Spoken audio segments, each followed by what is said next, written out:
Hello guys, welcome back to another video on JavaScript CRUD series. In case this is the first time you are landing on my video, myself Gopi. I'm a full stack web and mobile application development engineer. So in this series what we are doing is we are developing some CRUD application where we can create a new record, edit, delete and implementing those kind of functionality.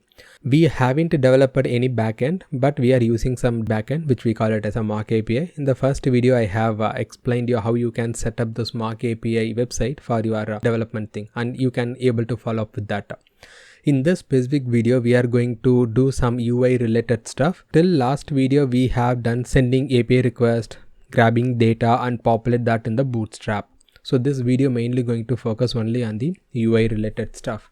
As of now, this is how our UI looks like. That's not that great. So what I do is I'll just add one header. I will just add some functionalities that we are going to implement. Where I have the table, this is the table I have. Container. We know container is the Java Bootstrap class. That's enough, and this is how once the container is implemented, this is how it looks like. So the name and everything details are done. Let me add some title. So far we don't have any titles, so above this let me have another section, and within this section one side I will be having a name, another side I will be having a text box, and then the button to add any new record. So what I do is I'll be just having a one more division which I call it as header. I will be writing some other CSS as well. Here I just name it as a student details. Okay, and then I'll be having another section where I will be having those content. One is my input text box. Okay, I just name it as a input text. We will modify that afterwards. And then I will be having a button, and that button going to have a content add. So let's see how it actually looks in the screen. Student detail is the title, and then I have a text box and label. First, let me bring that up in the center of the screen by adding container. That's enough. Okay, container class. Now you can see those content is available here. Now I want the student details and this to be on the same line. So what I could do is along with this container I could have added deflex and then align items center. Okay, this is what we have, and then justify content between.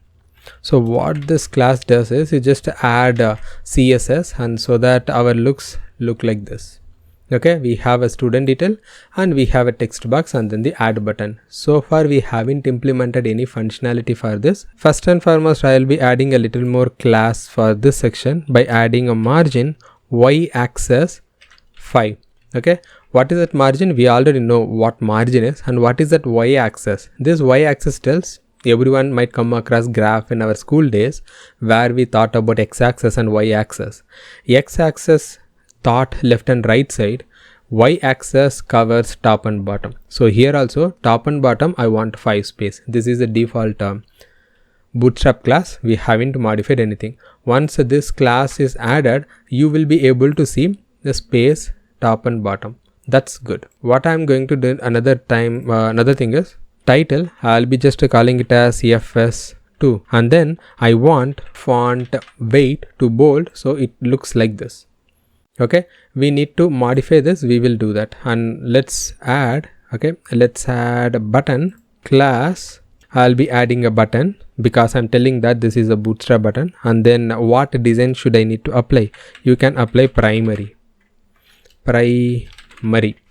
so that my button should look like this. Even if you wanted to have then you can have deflex align items to center. So these are all the things that you can take care, so that you can see the text box and button are actually in the same line in the centered level. That is why we have added a justify content.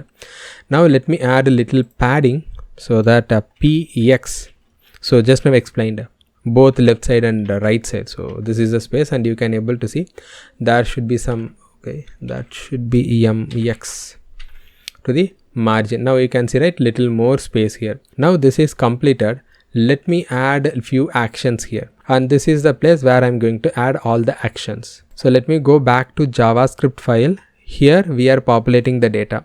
This is the TD. Okay, within this, this is the TD.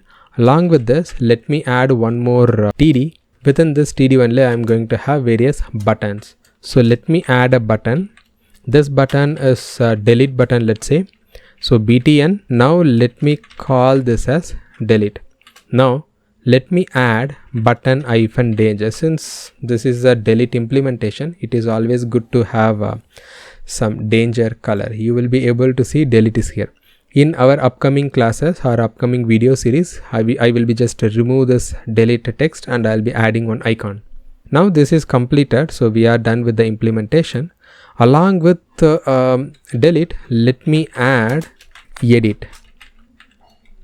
So this is going to be a warning. Hopefully that is good to see. You can see, right? Delete, edit functionalities are there. Now we don't have any view. So this view itself enough. We will be having only 4 values. All the 4 values are actually populating here. So we don't need any specific button or any page to view screen. I think this is good enough. We have a grid. We have all the record in the grid where we are going to implement delete functionality, edit functionality, search, and then add functionality. We will do one by one a little more functionality. First, in the next video, we will be implementing functionality for delete, and then we will be implementing functionality for add, then edit, and of course at last we will be discussing about the search functionality. These are all the things we are going to do. Till then, thank you. If you like the series, please go ahead and like, subscribe the channel, share with your friends so that they will also get benefit and I will also get motivated to do more video like this.